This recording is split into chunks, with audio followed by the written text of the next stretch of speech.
ഹരേ കൃഷ്ണ. ഓം ശ്രീ മഹാദേവ്യൈ നമഃ. ശ്രീ ലളിതാ സഹസ്രനാമത്തിലെ 42-ാമത്തെ ശ്ലോകമായ ഭക്തിപ്രിയ ഭക്തിഗമ്യ ഭക്തിവശ്യാ ഭയാപഹ ശാംഭവി ശാരദാരാധ്യ ശർവാണി ശർമ്മദായിനി. ഇതിലെ ശർമ്മദായിനി എന്ന നാമം വരെയുള്ള അർത്ഥമാണ് നമ്മൾ പഠിച്ചത്. ഇന്ന് നമുക്ക് 43-ാമത്തെ ശ്ലോകത്തിലെ ആദ്യത്തെ നാമമായ ശാങ്കരി എന്ന നാമത്തെക്കുറിച്ച് പഠിക്കാം. അതായത് ദേവിയുടെ 126-ാമത്തെ നാമമായ ശാങ്കരി. ഈ നാമം ദേവിയെ ശിവനുമായി, അതായത് പരമശിവൻ്റെ ഒരു നാമമാണല്ലോ ശങ്കരൻ. അങ്ങനെ പരമശിവനുമായി ബന്ധമുള്ളവൾ എന്ന നിലയിലും ശാന്തിയും ക്ഷേമവും നൽകുന്നവൾ എന്ന നിലയിലും വർണ്ണിക്കുന്നു. ഇത് കഴിഞ്ഞ നാമമായ ശർമ്മദായിനി, അതായത് സുഖം നൽകുന്നവൾ എന്ന നാമത്തിൻ്റെ ആശയത്തെ കൂടുതൽ ശക്തിപ്പെടുത്തുന്നു. ശങ്കരൻ എന്നാൽ ശിവൻ്റെ ഒരു നാമം. ഇനി ശം എന്നാൽ സുഖം, സന്തോഷം, കരൻ എന്നാൽ നൽകുന്നവൻ. അങ്ങനെ സുഖവും സന്തോഷവും നൽകുന്ന ആ ദേവൻ്റെ പത്നി, അല്ലെങ്കിൽ സ്വന്തമായി തന്നെ സുഖവും ശാന്തിയും ക്ഷേമവും നൽകുന്നവൾ. ശാങ്കരി എന്ന നാമത്തിലൂടെ ശാന്തിയും സമാധാനവും നൽകുവാനുള്ള ദേവിയുടെ കഴിവിനെയാണ് ഊന്നി പറയുന്നത്. ദേവിയെ ആരാധിക്കുന്നതിലൂടെ ഭക്തൻ്റെ മനസ്സിലെ അസ്വസ്ഥതകൾ നീങ്ങുകയും ആന്തരികമായ ക്ഷേമം കൈവരികയും ചെയ്യുന്നു. ശിവനും ശക്തിയും ഒന്നായി നിന്ന് പ്രപഞ്ചത്തിന് സുഖവും ക്ഷേമവും നൽകുന്നു. ശിവൻ്റെ എല്ലാ ഗുണങ്ങളെയും ശക്തിപ്പെടുത്തുന്നവളാണ് ദേവി.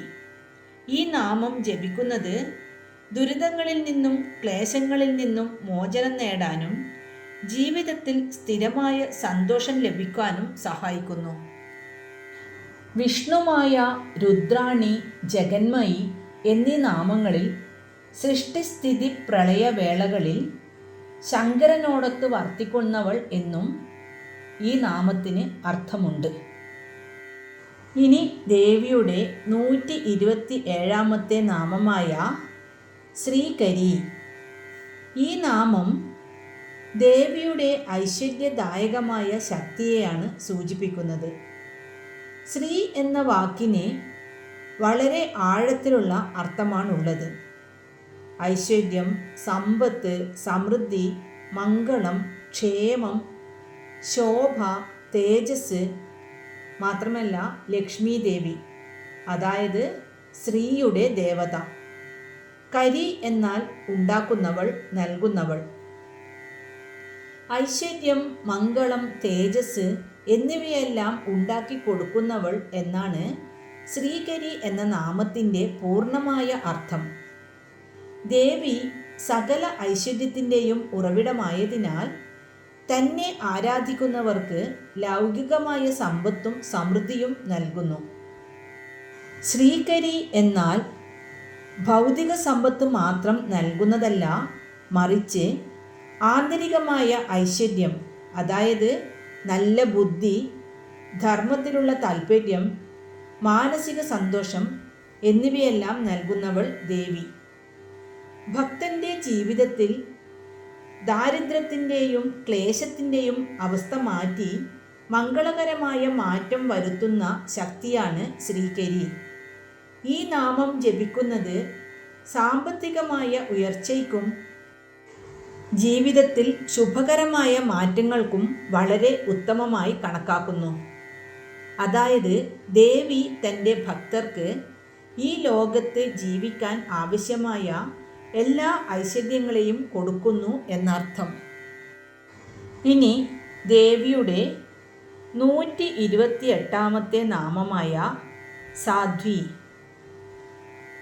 ഈ നാമം ദേവിയെ വിശുദ്ധയായവൾ, സദ്ഗുണസമ്പന്നയായവൾ എന്ന നിലയിൽ വർണ്ണിക്കുന്നു.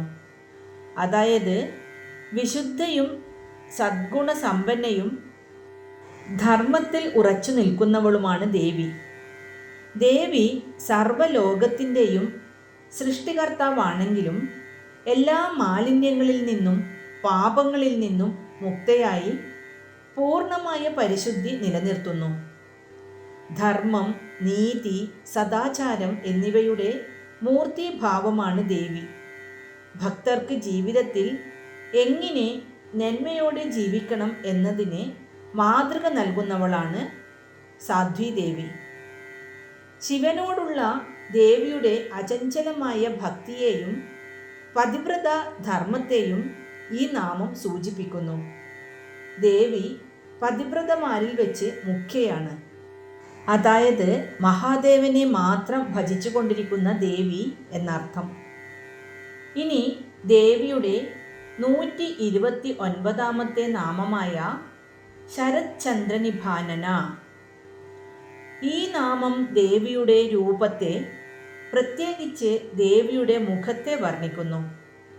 ശരത്കാലത്തെ പൂർണ്ണചന്ദ്രൻ്റെ ശോഭയുള്ള മുഖത്തോടു കൂടിയവളാണ് ദേവി. ശരത്ചന്ദ്ര എന്നാൽ ശരത്കാലത്തെ പൂർണ്ണചന്ദ്രൻ. ശരത്കാലത്താണ് ആകാശം ഏറ്റവും തെളിഞ്ഞതും ചന്ദ്രൻ ഏറ്റവും ശോഭയുള്ളതുമായി കാണപ്പെടുന്നത്. നിഭ എന്നാൽ തുല്യമായ, സമാനമായ.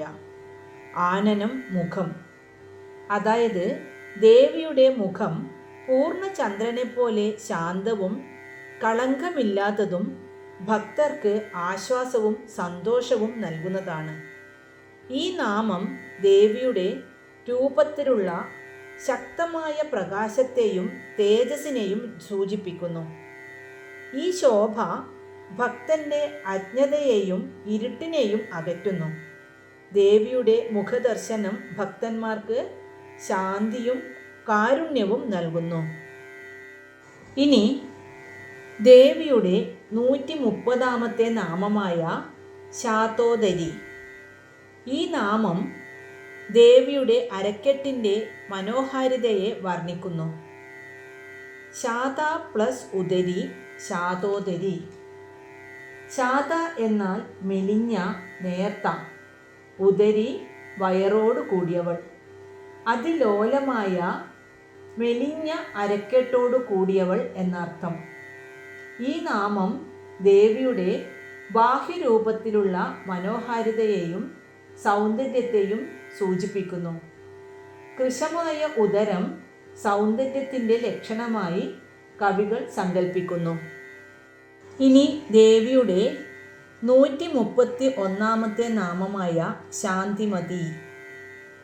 ഈ നാമം ദേവിയെ ശാന്തമായ മനസ്സോടു കൂടിയവൾ എന്ന നിലയിൽ വർണ്ണിക്കുന്നു. ഇത് ദേവിയുടെ ആന്തരിക സ്വഭാവത്തെയും ഗുണത്തെയും സൂചിപ്പിക്കുന്നു. ശാന്തി എന്നാൽ ശാന്തത, സമാധാനം. മതി ബുദ്ധിയുള്ളവൾ, മനസ്സോടു കൂടിയവൾ. അതായത് ശാന്തമായ മനസ്സോടു കൂടിയവളും സമാധാനം നൽകുന്നവളും എന്നാണ് ഈ നാമത്തിൻ്റെ അർത്ഥം.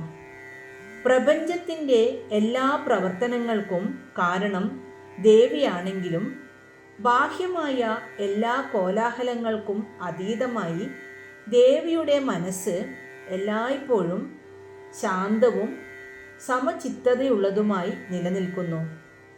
ഈ ശാന്തമായ അവസ്ഥയാണ് പരമാനന്ദത്തിന് ആധാരം. ദേവിയെ ആരാധിക്കുന്നതിലൂടെ ഭക്തർക്ക് ആന്തരികമായ ശാന്തിയും സമാധാനവും കൈവരുന്നു. ലളിതാദേവി സൗമ്യവും ശാന്തവുമായ ഭാവമാണ്. ഈ നാമം ആ ശാന്തമായ സ്വരൂപത്തെ ഉറപ്പിക്കുന്നു. ദേവി തൻ്റെ ഭക്തരുടെ എല്ലാ അപരാധങ്ങളെയും ശാന്തമായി ദയാവായ്പോടെ ക്ഷമിക്കുന്നു. ഇവിടെ തിന്മകൾ കാണുമ്പോൾ മാത്രമാണ് ദേവി ക്ഷുഭിതയാവുന്നത്. അല്ലാതപ്പോൾ ദേവി ശാന്തസ്വരൂപിണിയാണ് എന്നാണ് ഈ നാമത്തിലൂടെ അർത്ഥമാക്കുന്നത്. ഇനി ദേവിയുടെ 132 നാമമായ നിരാധാര. ഈ നാമം ദേവിയുടെ പരബ്രഹ്മ സ്വരൂപത്തെയും സ്വതന്ത്രമായ നിലനിൽപ്പിനെയുമാണ് സൂചിപ്പിക്കുന്നത്. നിർ പ്ലസ് ആധാര, നിരാധാര. നിർ എന്നാൽ ഇല്ലാത്ത, ആധാരം അടിസ്ഥാനം, ആശ്രയം. ഈ നാമത്തിൻ്റെ പൂർണ്ണമായ അർത്ഥം ഒരു താങ്ങോ ആശ്രയമോ അടിസ്ഥാനമോ ആവശ്യമില്ലാത്തവൾ, സ്വയം നിലനിൽക്കുന്നവൾ. സാധാരണയായി ലോകത്തിലെ എല്ലാ വസ്തുക്കൾക്കും നിലനിൽക്കാൻ ഒരു ആധാരം ആവശ്യമാണ്. ഉദാഹരണമായി, ഭൂമിക്ക് നിലനിൽക്കണമെങ്കിൽ ആകാശം വേണം. ജീവജാലങ്ങൾക്ക് നിലനിൽക്കാൻ ഭൂമി വേണം. എന്നാൽ ലളിതാദേവി പരമമായ ശക്തിയായതിനാൽ ദേവി സ്വയം പരബ്രഹ്മമാണ്. ദേവിക്ക് നിലനിൽക്കാൻ മറ്റൊന്നിൻ്റെയും സഹായം ആവശ്യമില്ല. ദേവിക്ക് ആധാരമില്ലെങ്കിലും എല്ലാറ്റിനും ആധാരം ദേവിയാണ്. പ്രപഞ്ചം മുഴുവൻ ദേവിയുടെ ശക്തിയിലാണ് നിലനിൽക്കുന്നത്. ദേവി സ്വയം ജനിച്ചവളാണ്. ദേവിയിൽ നിന്നാണ് നമ്മളെല്ലാവരും ജനിക്കുന്നത്. അതുകൊണ്ട് നമ്മുടെ ആധാരം ദേവിയാണ്. ഒരു സാധകൻ എല്ലാ ഭൗതികമായ ആശ്രയങ്ങളും വെടിഞ്ഞ് ആന്തരികമായ ബോധത്തിൽ മാത്രം ലയിക്കുമ്പോൾ ആ അവസ്ഥയെയാണ് നിരാധാരം എന്ന് വിളിക്കുന്നത്. ദേവി ആ പരമമായ നിരാധാര അവസ്ഥയെ സൂചിപ്പിക്കുന്നു. അതായത് സ്വയം ഈ പ്രപഞ്ചത്തിനാധാരമാകയാൽ തനിക്ക് മറ്റൊരാധാരമില്ലാത്ത ദേവി എന്നാണ് ഈ നാമത്തിൻ്റെ അർത്ഥം. ഇനി ദേവിയുടെ അടുത്ത നാമം 133 നാമമായ നിരഞ്ജന. ഈ നാമം ലളിതാദേവിയുടെ കളങ്കരഹിതമായ അവസ്ഥയെയും പരിശുദ്ധിയെയും സൂചിപ്പിക്കുന്നു. നിർ എന്നാൽ ഇല്ലാത്ത, അഞ്ജനം എന്നാൽ കളങ്കം, കൺമഷി. കൺമഷി കറുത്ത നിറത്തിലാണല്ലോ. കറുപ്പ് ഇരുട്ടിനെ സൂചിപ്പിക്കുന്നു. ഇരുട്ട് എന്നാൽ അവിദ്യയാണ്. അപ്പോൾ അവിദ്യയെ ഇല്ലാതാക്കുന്ന ദേവി. ദേവിയെ ആരാധിക്കുന്നതിലൂടെ ഭക്തന്റെ അജ്ഞത നീങ്ങുന്നു. മാത്രമല്ല, യാതൊരു വിധത്തിലുള്ള കളങ്കമോ അഴുക്കോ മായമോ അജ്ഞതയോ ഇല്ലാത്ത പരിശുദ്ധയായവളാണ് ദേവി. ദേവി സർവ്വലോകത്തിൻ്റെയും കർത്താവാണെങ്കിലും ലോകത്തിൻ്റെ മായകളോ ദോഷങ്ങളോ ദേവിയെ ബാധിക്കുന്നില്ല. ദേവി എപ്പോഴും നിർമ്മലമായ രൂപത്തിൽ നിലനിൽക്കുന്നു. ഇനി ഈ നാമത്തിൻ്റെ മറ്റൊരർത്ഥം, നിരഞ്ജനൻ എന്നൊരു നാമം പരമശിവനുണ്ട്. അപ്പോൾ ദേവിക്ക് നിരഞ്ജന എന്ന നാമം നൽകുന്നതിലൂടെ ശിവനും ശക്തിയും തമ്മിലുള്ള അഭേദ്യമായ പരിശുദ്ധിയെയും ഇവിടെ സൂചിപ്പിക്കുന്നു. ഇനി നമുക്ക് ഇന്ന് പഠിച്ച നാമങ്ങൾ ഒന്ന് ചൊല്ലി നോക്കാം. ശാങ്കരി ശ്രീകരി സാധ്വി ശരചന്ദ്രനിഭാനന ശാതോദരി ശാന്തിമതി നിരാധാര നിരഞ്ജന. ഓം ശ്രീ മഹാദേവ്യൈ നമഃ. ഹരേ കൃഷ്ണ.